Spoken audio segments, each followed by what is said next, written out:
तुम्हारी जीत से ज्यादा चर्चे तो हमारी हार के हैं। जहां एक तरफ वर्ल्ड टेस्ट चैंपियनशिप में धूल चाटने के बाद इंडियन क्रिकेट टीम सुर्खियों में छाई हुई है, वहीं दूसरी तरफ वर्ल्ड आर्चरी में तीसरी बार गोल्ड मेडल लाने वाली देश की बेटी दीपिका कुमारी आज भी उस पहचान की मोहताज है। शायद आप में से भी बहुत लोग उसे नहीं जानते होंगे। खैर, गलती आपकी और हमारी भी नहीं है, क्योंकि केवल क्रिकेटर से तो हैं हम इंडियंस को जो मोटिवेट या फिर इंस्पायर कर सकते हैं। बाकी के जो स्पोर्ट्स हैं वो तो सिर्फ कॉमनवेल्थ गेम्स में पार्टिसिपेट करने के लिए और इंडिया की इज्जत बचाने के लिए है। उनसे हमारा क्या मतलब, ना हम उन प्लेयर्स को फॉलो करते हैं। खैर दोस्तों, आज बात करते हैं सपनों के बारे में। कैसे एक गरीब परिवार की बेटी ने सपने देखे और आज वो उन सपनों को हकीकत बनाकर देश का दुनिया भर में नाम रोशन कर रही है। और हम रूबरू होते हैं एक ऐसी कहानी से जो लाखों करोड़ों लोगों के लिए प्रेरणा बन सकती है। दोस्तों, सपने देखना बहुत जरूरी है। जो लोग सपने देखते हैं उन्हीं के सपने पूरे होते हैं। बड़ा बनने के लिए ये जरूरी नहीं कि हम कितने पढ़े लिखे हैं, कितनी डिग्री है हमारे पास। बड़ा बनने के लिए सिर्फ इन 3 चीजों की जरूरत है: dare to dream, self confidence, hard work. फिर चाहे आप किसी भी फील्ड में क्यों ना हो, अगर आपके पास ये 3 चीजें हैं तो दुनिया की कोई भी ताकत आपको महान बनने से नहीं रोक सकती।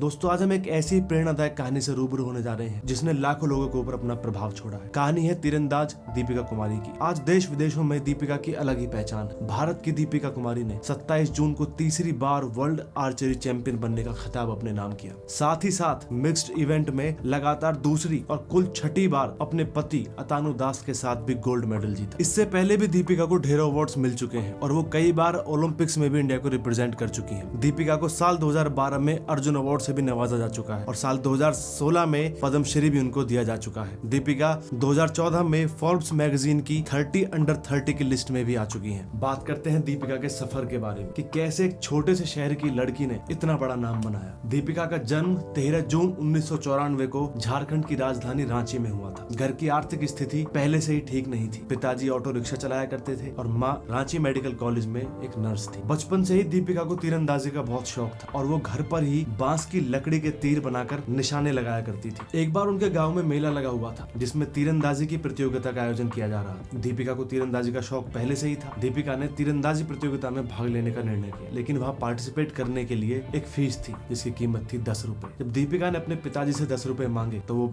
बेचारे उस वक्त 10 रुपए नहीं दे पाए, क्योंकि गरीबी से हालत बहुत ज्यादा तंग थी और दीपिका उस प्रतियोगिता में हिस्सा नहीं ले पाई। लेकिन इस बात का दीपिका के ऊपर कोई फर्क नहीं पड़ा और रोज की तरह वो जंगल में जाकर पेड़ों पर लगे आमों पर निशाना लगाने लगी और अपनी मेहनत उसने जारी रखी। और कहते हैं ना दोस्तों, मंजिल तो मिल ही जाएगी, भटक कर ही सही, गुमराह तो वो हैं जो घर से निकले ही नहीं। तो बात है साल 2005 की, जब दीपिका अपनी नानी के घर गई और वहाँ उसके कजिन ने बताया कि यहाँ पर एक अर्जुन आर्चरी एकेडमी है जो फ्री में आर्चरी सिखाते हैं और प्रैक्टिस करने के लिए किट भी फ्री में देते हैं। दीपिका को जिस मौके की तलाश थी वो मौका मिल गया और वो खुशी खुशी अपने माँ बाप के पास पहुंची और उसने बताया कि उसे तीरंदाजी सीखनी है, जिसके लिए उसे खारसावा जाना पड़ेगा, जो शहर था जहाँ पर वो एकेडमी थी। पर दोस्तों, यहाँ पर भी एक अड़चन थी जो घर से निकलते वक्त, दूर जाते वक्त ऑलमोस्ट हर लड़की के साथ होती है। ये सुनकर दीपिका के पिताजी थोड़े नाराज हो गए और उन्होंने मना कर दिया कि लोग बोलेंगे कि लड़की को खिला पिला नहीं सकता, उसको पाल पोष नहीं सकता, इसलिए दूर भेज रहा है। पर फिर दीपिका की माताजी ने उनको समझाया और दीपिका को ट्रेनिंग के लिए भेज दिया। वो दोनों खुद दीपिका को एकेडमी तक छोड़ने के लिए आए और वहाँ से दीपिका की जिंदगी ने एक ऐसा मोड़ लिया, यहीं से उसकी असली कहानी की शुरुआत होती है। लेकिन दोस्तों, सफर आसान नहीं था। जब ये लोग एकेडमी पहुंचे तो वहाँ की जो फाउंडर थी उन्होंने दीपिका से कहा कि तुम निशानेबाजी नहीं सीख सकती क्योंकि तुम बहुत दुबली पतली हो, तुम्हारे अंदर दम नहीं है। दीपिका ने जब उनकी बात सुनी तो उसको एक झटका सा लगा, लेकिन उसने अपने अंदर के आत्मविश्वास को इकट्ठा किया और वो बोली कि आप मुझे सिर्फ 3 महीने का टाइम दीजिए। अगर आपको नहीं लगे कि मेरे अंदर कोई टैलेंट नहीं है तो आप मुझे बेशक निकाल देना। उनको उस लड़की की बात में सच्चाई जान पड़ी और उन्होंने उसको 3 महीने का टाइम दिया और वहाँ पर उसकी ट्रेनिंग शुरू हो गई। वैसे तो एकेडमी के अंदर सारी सुविधाएं थी जो कि खेल के लिए जरूरी थी, लेकिन वहाँ पर एक बहुत ही बेसिक चीज नहीं थी, वॉशरूम। और लड़कियों के लिए वॉशरूम ना होना एक बहुत ही, मैं मानता हूँ, गलत चीज है, बहुत ही बेसिक नीड है लड़कियों के लिए। तो उनको इसीलिए उस एकेडमी से बाहर जाना पड़ता था, जिसके लिए काफी किल्लत उठानी पड़ती थी और रात में तो बाहर जाना भी मुनासिब नहीं था क्योंकि एकेडमी जंगल में थी और बाहर जंगली जानवर थे। नहाने की सुविधा भी नहीं थी, जिसके लिए उन्हें एक नदी में जाकर नहाना पड़ता था। दीपिका ने बताया कि शुरू में बहुत प्रॉब्लम हुआ करती थी, लेकिन जब आर्चरी पर फोकस करना शुरू किया तो ये सब बातें एक्सक्यूजेस नजर आने लगी और फोकस सिर्फ अपने एम पर रहने लगा। जब यहाँ पर दिन रात मेहनत की तो टाटा आर्चरी एकेडमी के कोच धर्मेंद्र की नजर उन पर पड़ी और उन्होंने उसको टाटा एकेडमी के अंदर बुला लिया और जिन्होंने दीपिका की तैयारी कराई और उनको इंटरनेशनल लेवल पर तैयार किया। और उनकी मेहनत का ये परिणाम है जो आज हम सब देख रहे हैं। जब दीपिका ने दिल्ली कॉमनवेल्थ गेम्स में 2 गोल्ड मेडल जीते थे और अपने हुनर का लोहा मनवाया और उसके बाद से अब तक वो ढेरों मेडल्स अपने नाम कर चुकी है। दोस्तों, आज दीपिका के पास सब कुछ है, शोहरत, घर,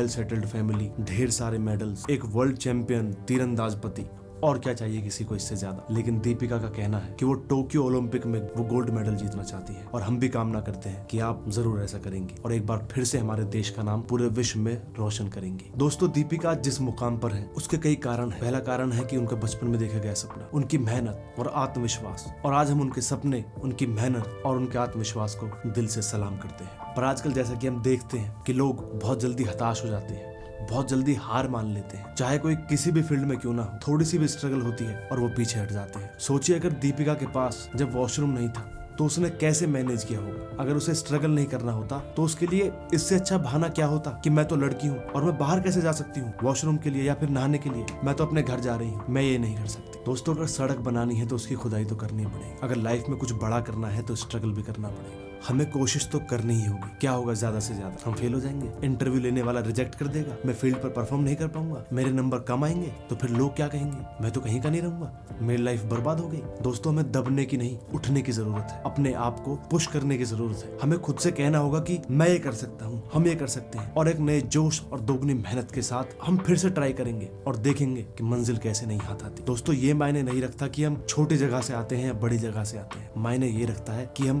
किस सोच के साथ आते हैं। और किसी ने सही ही कहा है, जैसी सोच वैसी राह। तो दोस्तों, उम्मीद है इस वीडियो से आपको जरूर कुछ ना कुछ सीखने को मिला होगा। और आज की इस वीडियो में हम दीपिका कुमारी और उनकी टीममेट्स अंकिता भकत और कोमालिका बारी को शुभकामनाएं देते हैं, और साथ ही साथ दीपिका कुमारी के पति और आर्चरी मिक्स्ड इवेंट में उनके पार्टनर अतानु दास को भी शुभकामनाएं देते हैं। और 30 जून 2021 को दीपिका कुमारी और अतानु दास की शादी की पहली सालगिरह भी थी, तो उसके लिए भी हमारी तरफ से उनको ढेर सारी बधाई हो।